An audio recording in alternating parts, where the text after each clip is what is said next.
검찰이 유동규 전 성남도시개발공사 사장 직무대행의 구속영장에 민간 사업자에게 막대한 특혜를 주고 공사 측에는 수천억 원의 손해를 입혔다는 내용을 적시한 것으로 파악됐습니다. 검찰 수사는 조만간 이재명 경기지사 등 윗선이 개입했는지를 규명하는 단계로 나아갈 것으로 보입니다.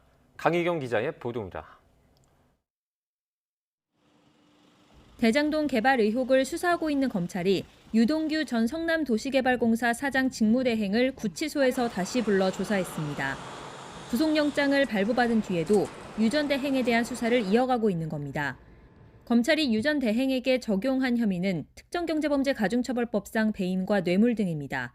먼저 뇌물 혐의와 관련해 검찰은 유 전 대행이 화천대유 대주주인 김만배 씨에게서 개발이익의 25%를 받기로 하고 이 가운데 5억 원을 먼저 받은 것으로 보고 있습니다.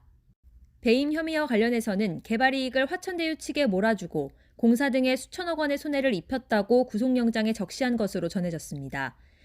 이제 검찰 수사는 이 과정에서 유 전 대행 윗선의 승인이나 묵인이 있었는지를 확인하는 방향으로 이어질 것으로 보입니다.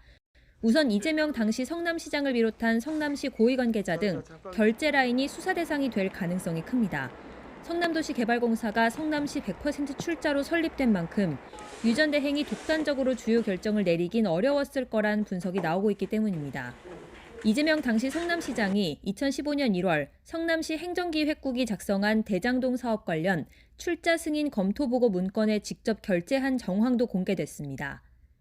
검찰은 우선 녹취 파일 등을 제공한 정영학 회계사와 유 전 대행 등을 상대로 조사를 이어가며 관련 진술을 끌어내는 데 주력할 것으로 보입니다. 이후 검찰이 성남시청 등을 상대로 압수수색 등 추가 강제 수사에 나서는 시기가 윗선 수사의 신호탄이 될 것이라는 관측이 나옵니다.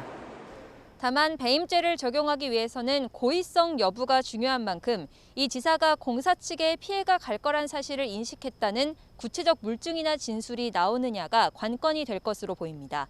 YTN 강희경입니다.